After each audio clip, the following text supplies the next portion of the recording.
Thank you all so much for joining us tonight. A recent Gallup study with thousands of Gen Zers, so people aged 12 to 26, found that the biggest predictor, the most influential driver of their happiness was whether or not they found what they were doing at school or work to be meaningful and motivating. And importantly, only half of them actually found it to be meaningful and motivating. So this is a big issue. This is affecting a lot of people, not just in their school life, but in their overall well-being and happiness. I'm looking at least one friend I have here who's a therapist who could probably talk way more about that than I could. Shout out to Romaine in the back there. But motivation matters. It's not just about grades or how you're feeling in school. That, of course, was not what motivated us to write this book, because that study was done very recently, and taking a book together takes a lot of time. So our journey started about 4 years ago, actually, when a friend of mine approached me. She was teaching a high school class, and one of her students had come to her and said, "Can you help me give a shit about high school? I want to, but I just don't know how." And she came to me and another one of our colleagues. She was like, "Listen, I can teach executive functioning all day. I can teach academic preparedness, but I have no idea how to teach this student how to be motivated about high school, and that's what she's asking for." And like any good nerd, I was like, "Ooh, let me find you a good book."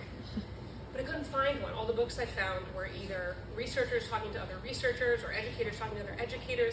None of them were really centering students' voices and students' experiences and what students had done to solve this problem of motivation right now without the whole system having to be overhauled. And so I was like, well, I guess I'm writing a book. So I started interviewing young people, and Grace was the first young person who I happened to interview. Not only does she have an amazing story that's woven throughout the whole book, but it also turns out that she has a background as a student journalist and is a journalism minor and is really interested in helping to improve communities. And so I said, hey, instead of just being an interviewee, would you like to come join me as co-author so we can really make sure that we're representing generational perspectives inside the text? And so she did. And she and I interviewed people from all over the country, public high schoolers, college students, homeschoolers, private schoolers, across a range of different experiences, geographies, demographic data, to really find out what made for their most and least engaging learning experiences, whether inside or outside of school. And what we kind of sum up to make it easier to sort of understand what makes the difference in the ability to sustain motivation, in the book we refer to as the ABCs of Motivation. Although since then I've actually been talking about it as the ABCDs of Motivation. And I'll explain that last one in a second. So A is for abilities. Basically, in order for anyone to sustain motivation, we need to feel like that we either have or can learn the abilities, the skills and mindsets that we need in order to succeed in a given endeavor. Also importantly, we need to believe that those abilities are something that actually matter to us or matter to other people around us. So for instance, if I'm in an algebra class and I don't think I'm capable of learning algebra, it's going to be pretty hard for me to be motivated. That one's obvious, right? We all know about growth mindset at this point. But less obvious is if I believe I could learn the algebra skills, but I don't believe it matters for me to learn them, that nobody else is really going to care, that it's not going to relate to my goals, then it's pretty hard for me to sustain motivation. The second, B, is for belonging. And this is not just belonging at the level of the whole school, this is belonging at the actual individual classroom level, right? So if I'm in that algebra class, and I do think that algebra is going to be useful in some way for my life, but I don't think that the teacher cares about me, and I don't think that I have any classmates in the class who I can go to like help learn, and it's challenging, it's again going to be really hard for me to sustain motivation for learning. C is for choices, and this is choices of the meaningful kind, right? This is not like, do you want chicken or steak with your terrible airplane dinner? Okay, this is, I feel like I got to choose to be in this algebra class versus a different math class, or I feel like I got to choose the teacher who is the right fit for me, or I feel like I got to choose to be in the class with other people that I could connect with, or I feel like I get to choose how I engage in these assignments, the ways that I do my learning, the ways that I demonstrate my learning. If I don't have choices across any of those spaces, it's going to be very hard for me to maintain my motivation. Finally, D is for dopamine. We've heard more and more about this recently. I think it's especially become popular actually amongst Gen Z as kind of like biohacking. No, come on in, Charm Save is delicious. I would not want to block anybody from enjoying the deliciousness.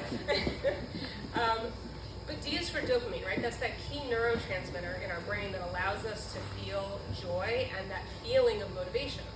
And it used to be that the main way that we got that dopamine was through effort towards longer goals, right? We would get those hits of dopamine if we were like practicing to get good at being able to run a marathon, and anytime we achieved that next milestone step in progress towards that goal would be like, yes, we get that sense of joy and satisfaction and excitement. The challenge for teens now is that you can get that dopamine by picking up the device in your pocket and doing something for 90 seconds, right? And so it makes it really hard to sustain motivation for something that takes that longer development when you know you can get that hit of dopamine much faster by going to your phone.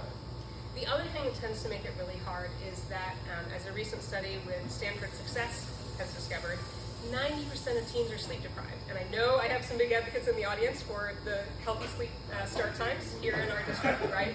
But this is an issue that exists across the nation. Most teens are not getting enough sleep. And it's almost impossible to feel motivated if you literally don't have the sleep to allow your body to produce the dopamine that you need in order to feel motivation. So, those are the ABCDs of motivation. And you'll see more info and stories about them inside the book. And you can feel free to ask questions about them too. The other two things that I just want to call out before I hand it over to your all's questions is the other common question that I get from folks when I'm talking with them, which is to ask, well, what are your main takeaways as a researcher when you did this book, right? What was it that you learned that surprised you? And there were two things that surprised me. One is as a professional. I realized from having these conversations with young people that I actually needed to pivot in my career so that I could spend more time in direct conversation and support with young people. I did more of that when I was a professor and a writing center director. I did less of it as I became a nonprofit executive.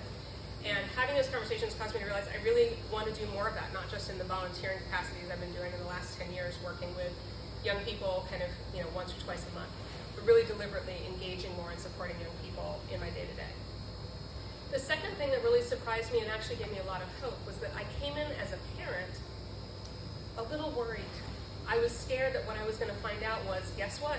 The only way your kids are going to be able to be motivated is if you can overhaul the entire educational system or go into massive debt sending your kids to private school. Right? That was my fear. And what I discovered from all these amazing stories from the young people that we spoke with is that they had figured out other alternatives that didn't cost an arm and a leg to being able to stay motivated and engaged in their learning.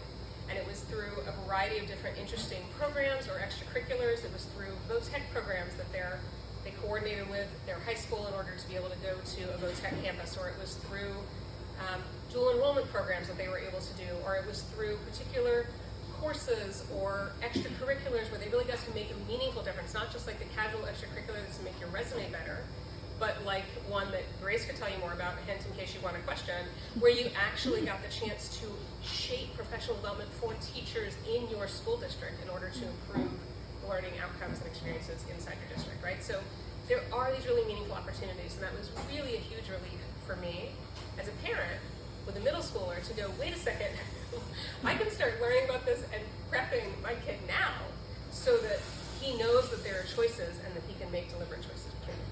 So that's all from me blathering on. Grace, is there anything you wanted to add before we turn over to Q&A? Okay, I'll give it back to you, Jane.